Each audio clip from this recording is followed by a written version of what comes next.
Hey sippers, welcome to our show. While we're spilling, grab a cocktail and start sipping. Get ready to unwind with your girls. Thank you for joining us for Cocktails and Conversations with your girls. I'm your girl, Miss Shay Marie, and these are my beautiful co-hosts.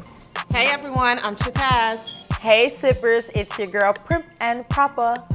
Hey sippers, it's your girl, Miss Jones to you. We are here every Monday, Wednesday, and Friday at 8 p.m.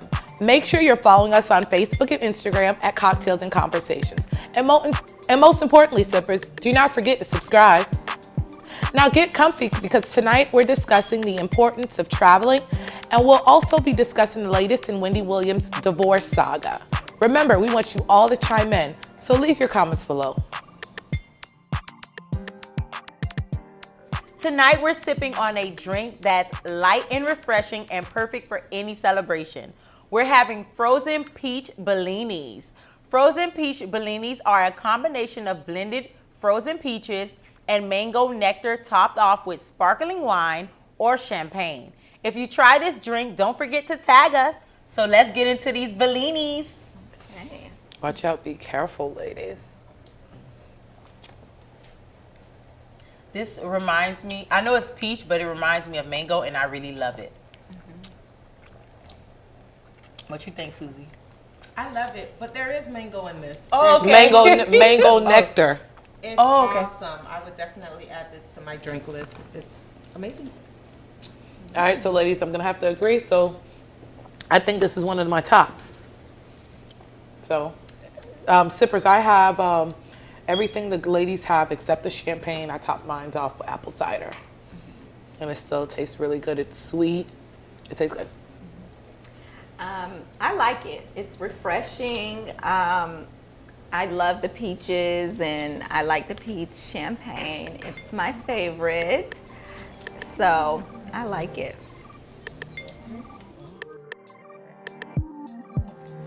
St. Augustine once said, "The world is a book and those who do not travel read only one page." To me, that quote is so inspiring and sums up my views on traveling. In this day and age, I've noticed in my circle, traveling has become a way of life for some people. They work and they travel, but I do understand that there are others who do not have the opportunities.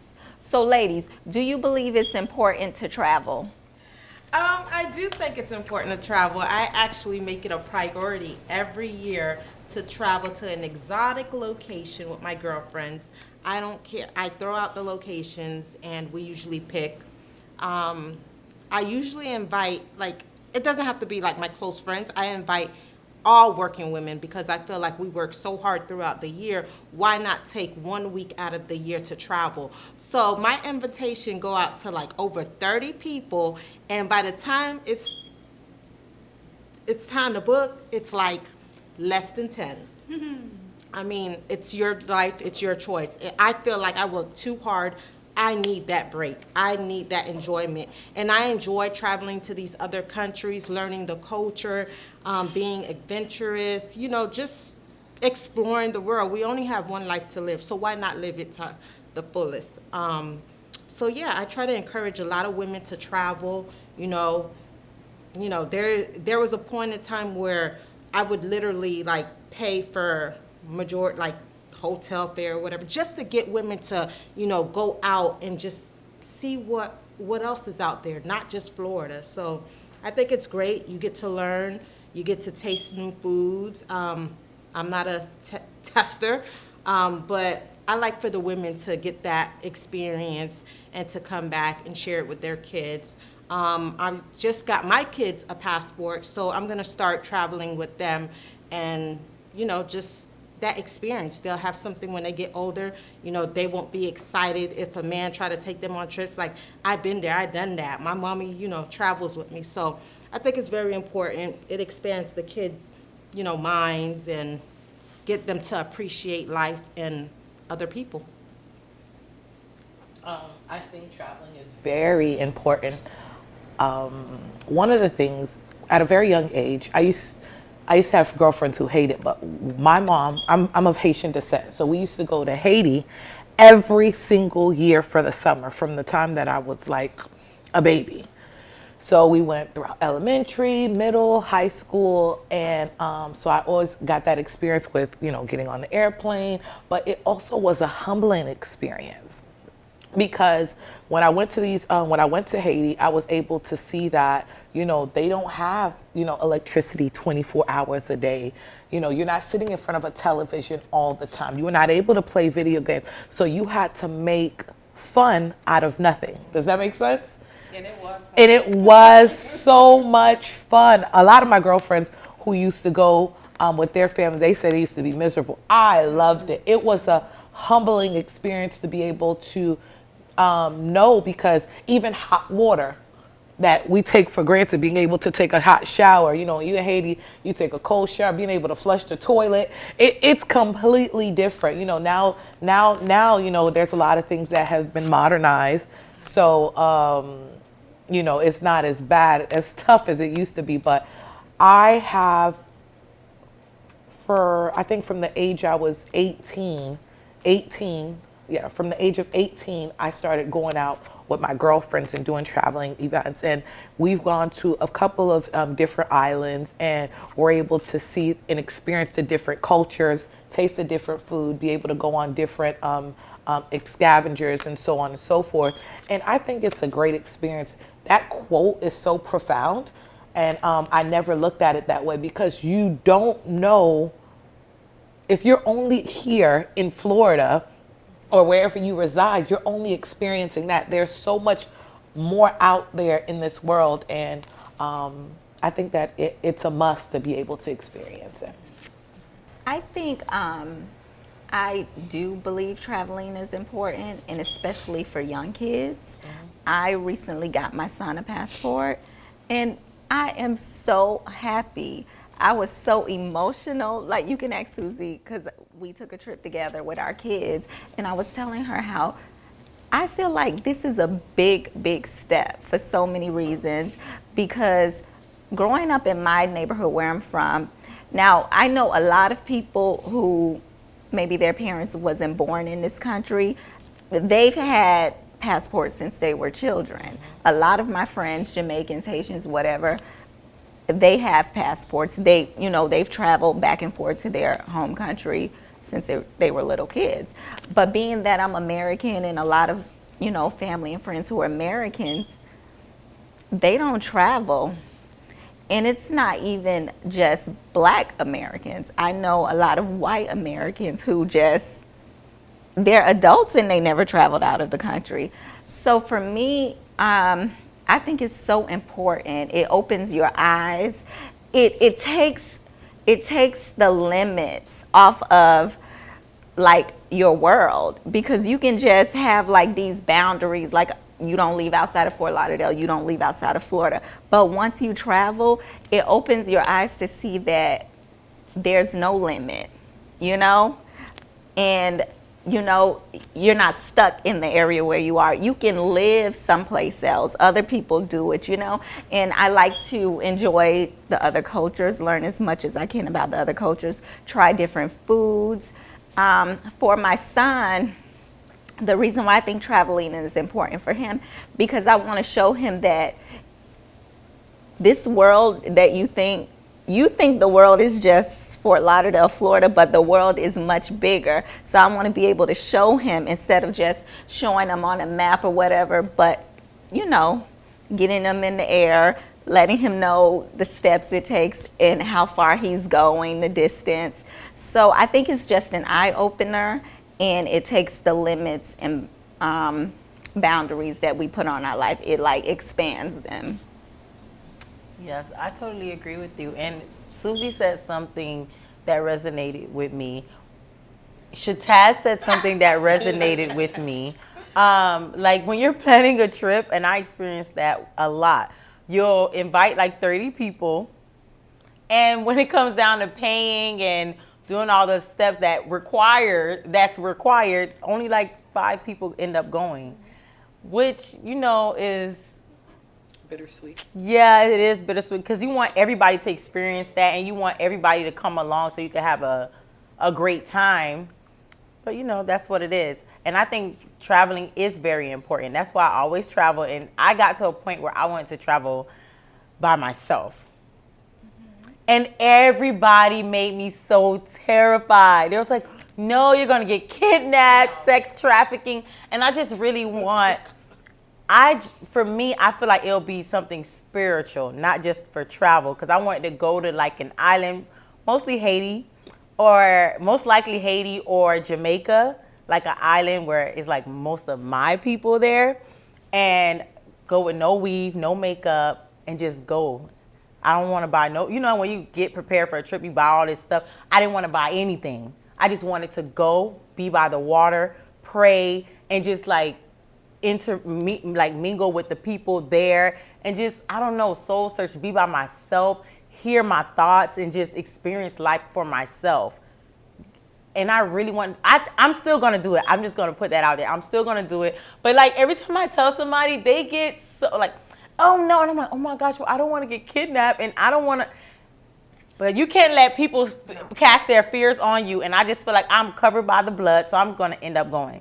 But traveling is such an eye-opener because you get to appreciate what you have here. Like I grew up, I'm Haitian, so every year we did go to Haiti. That was like our vacation, even though I'm like, this ain't no vacation, man. But then it was like 10 years I stopped going until I got an adult. I went 2016. And I was like, oh my gosh, I miss it. And it changed so much. And you still have those memories. Yes. And I'm like, oh my goodness. Like, that is something no one can take from you.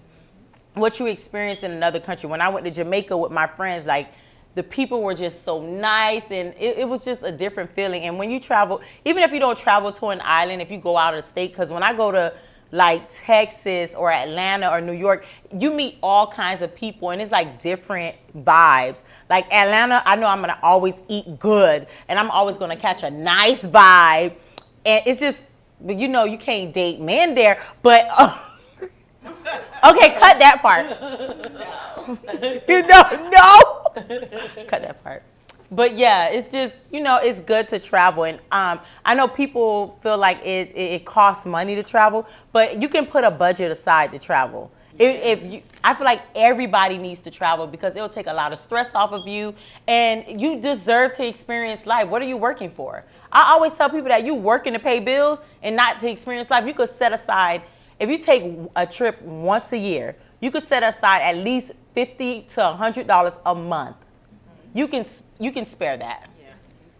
You know, when I send out these invitations every year to these girls, I always include, are you existing or are you living? And I want them to think about that. So, but that doesn't work. I just told you guys how many people go. But I think you should travel.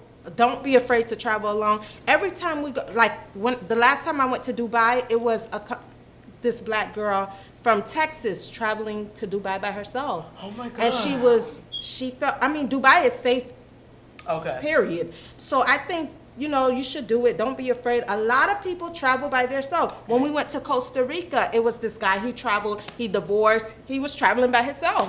Okay. I mean, people do it all the time. I would do it.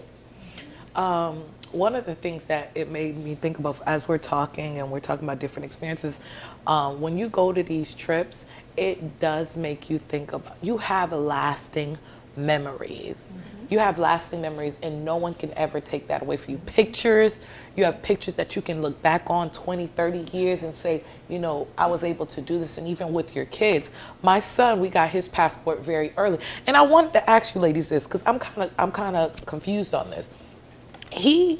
My son, he's 3 now, but we originally got his passport when he was, like, I think right before he became 1.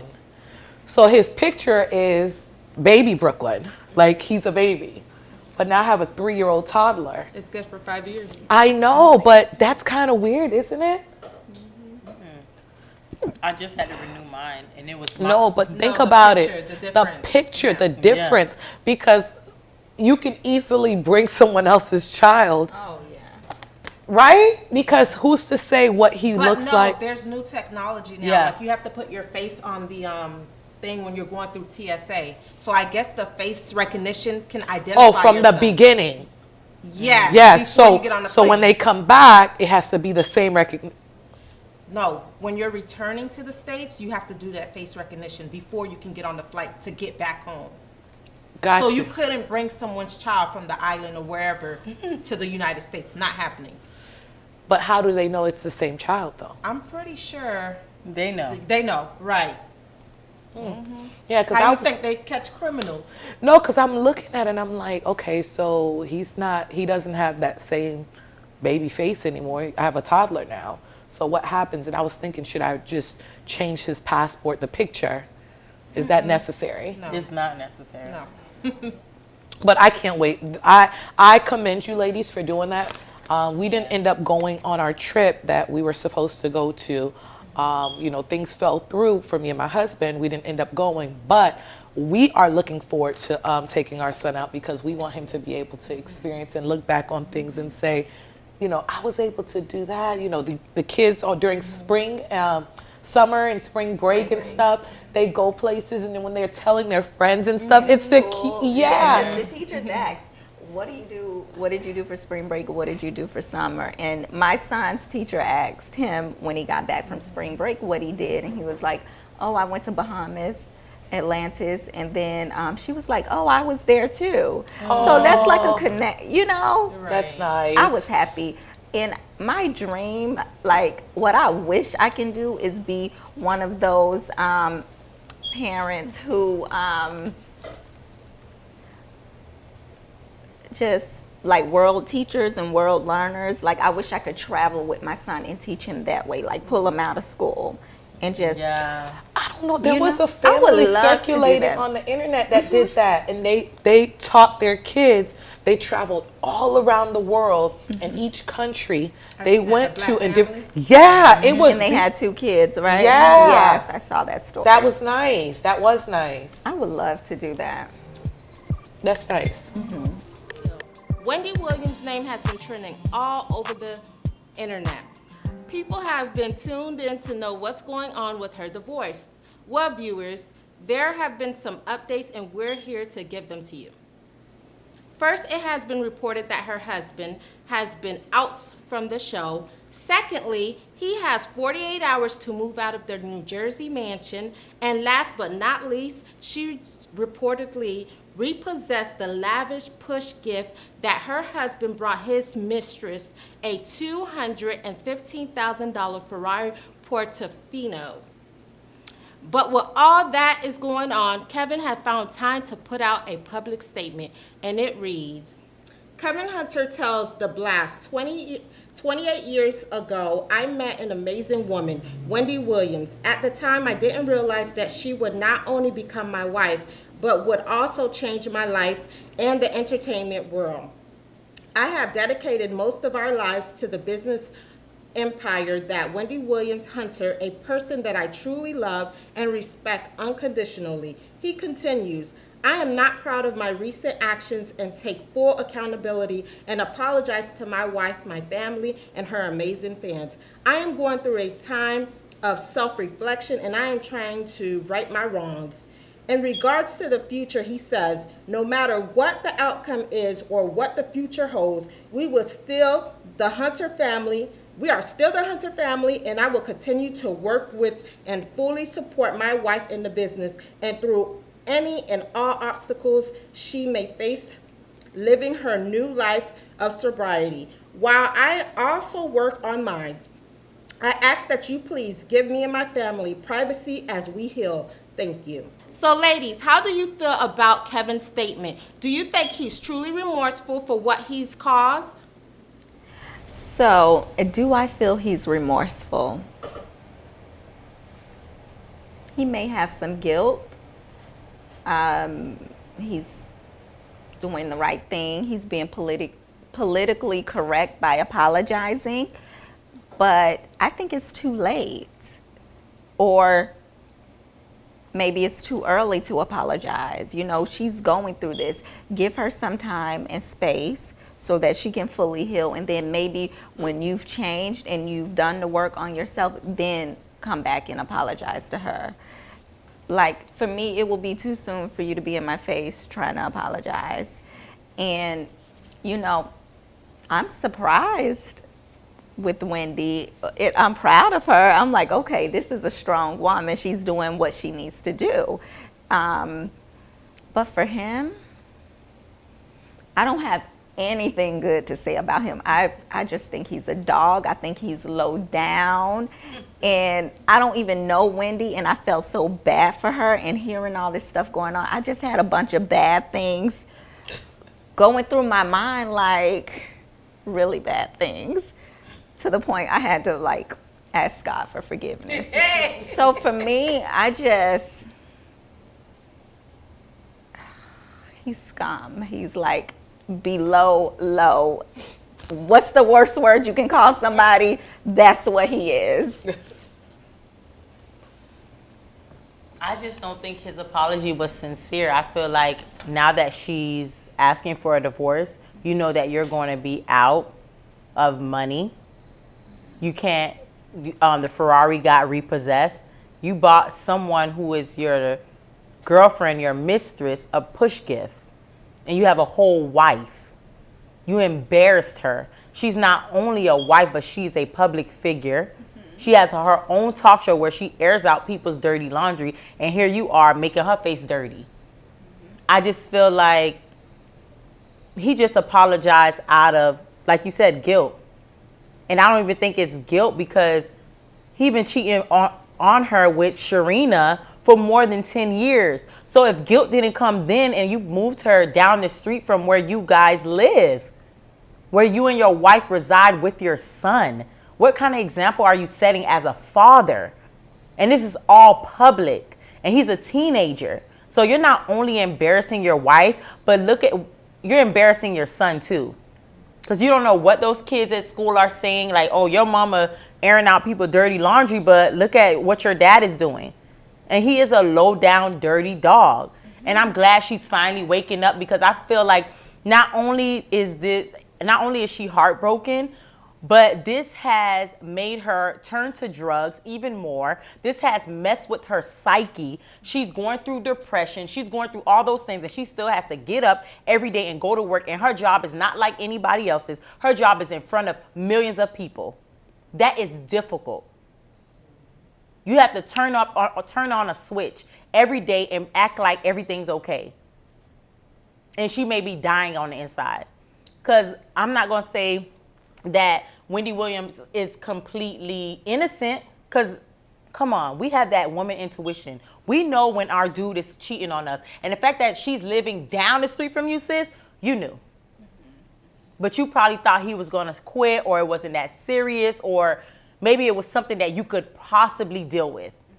But it went too far because they finally had a child together, and you probably heard that it was a child. He probably said that wasn't his baby. Who knows what he was telling her? But the baby finally came, and now it just resonated like, oh, this is real. So this was her wake-up call. And I feel bad for the child that they brought into this world, into this dysfunction. So I do not feel sorry for him. I feel like he deserves everything that's coming to him. And I hope I'm sorry to wish bad on him, but I hope it's nothing good. Well, I definitely don't feel sorry for Kevin. And there's so many Kevin Hunters in this world that just aren't in the public eye. I think the only reason why he apologized because the rumors and this whole divorce, this cheating scandal has been going on the public for quite a while. And she's embarrassed. I mean, come on. He's about to miss out on the money. He's unemployed now. He has to move out the mansion. She took the Ferrari back. I mean, they are about to be broke. Well, I'm pretty sure he's going to get some sort of alimony or whatever. But how long is that going to last? To come from the lifestyle that they were living to an average lifestyle, I don't know. But I'm happy that Wendy's moving on.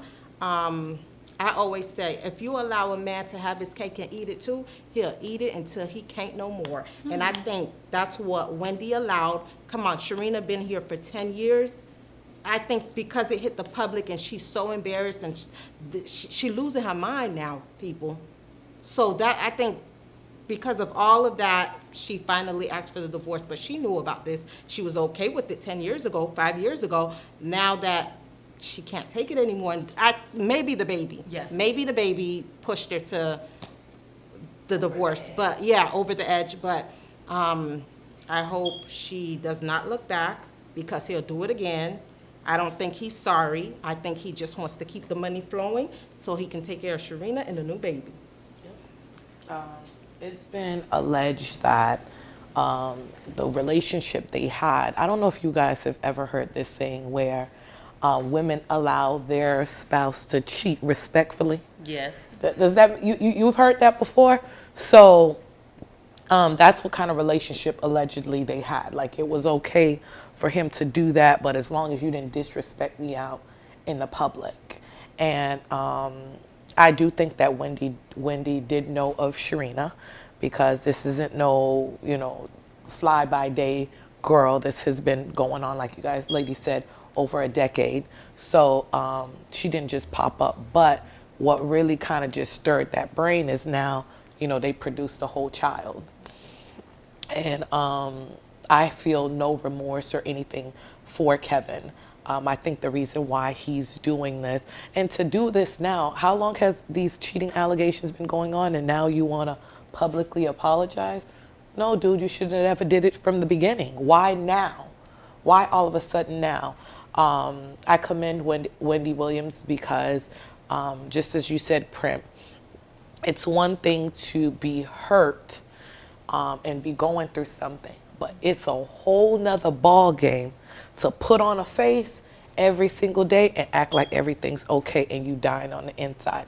And if you ladies have ever gone through a heartbreak and had to go to work the next day, you know exactly what I'm talking about. So I know that that's definitely something that was not easy for her.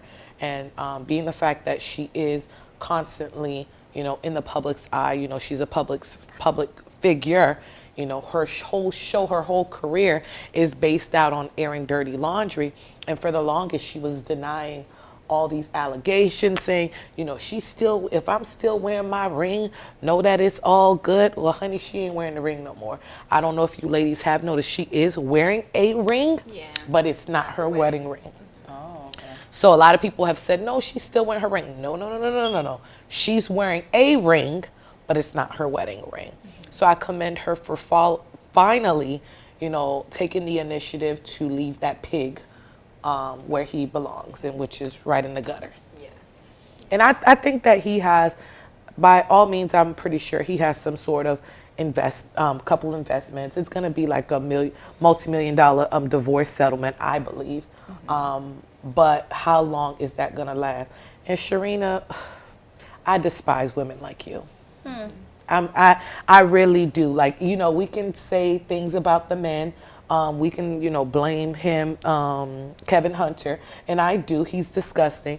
But how do you feel as a woman? You sleeping with this man, this married man, knowing he's married, and then now you produced a whole child, and now look at what position are you putting your child in now? Women like that disgust me. I'm not even gonna waste my time talking about her because she don't even deserve it. Right. Yeah. But another thing is, how do you, I have some kind of feeling towards, well, you mentioned the alimony. Why does he get paid for cheating? She makes more money. But I just feel like the reason why we're getting a divorce is your fault. I think There's a law in New Jersey where you can, Hold on. You just be knowing all the. She should be a lawyer. You should be a children, like a divorce lawyer. No, seriously, you know all the laws, honey. because I had the research. Okay. Because I wanted to know the answer to that too. How can he get away with cheating, producing a baby, and she still has to pay him? But in the state of New Jersey, there's a no-fault divorce, and then there's a at-fault divorce. If she decides to go that route for at-fault, then she has evidence that he committed adultery because there was a baby produced out of the situation. And I remember we talked about this a while ago, and I said that, maybe she's getting her ducks in a row, because this is not something that you just jump out of and leave. You got to make sure you do it right. And it's possible that she stayed in the situation knowing that he had a mistress, because hoping that, you know, maybe a child will come into the situation and then she wouldn't have to pay him, or waiting until their child became an adult, because he's 19 now. And, you know, she doesn't have to go through that custody child support stuff. So that's out of the equation. I mean, maybe she was thinking that, you know, of the grander scheme, you know, just stay in it for a few years and then bow out gracefully. But for me, this just brings me to Mary J. Blige's song. When she's like, there's a special place in hell for you. You know that song she say? It reminds me of that, because that's where he's going. Didn't Mary J. Blige's husband cheat on her too, but she's paying him alimony? Yeah. But wasn't it dropped? Was it? So, No, honey, because he I was thought she- actually asking for He more was money. asking for more, yeah. Yeah, he was asking for more money. And they tried to put her on child support for kids that weren't hers. Really? Yep. And it was a similar situation. Her husband was her manager, like Wendy Williams. I don't Like, know. I will not give anybody access to all my money like that. I'm not Definitely. getting married without a prenup. You never know. People get, look, 28 years later, I'm pretty sure he's going to ask for alimony. Why don't you just I get don't think he would get alimony, but I would think there's going to be some type of payout based on his role in He's gonna managing her ask. career. Okay, yeah, that. Yeah, I agree. Well, we would love to keep the conversation spilling, but unfortunately, we're running out of time. But you can keep the conversation going by leaving your comments below and on Instagram and Facebook at Cocktails and Conversations. Thank you, everyone, for tuning in. Don't forget to like, comment, and most importantly, subscribe. See you Monday night at 8 p.m. for Cocktails and Conversation with your girls. Good night.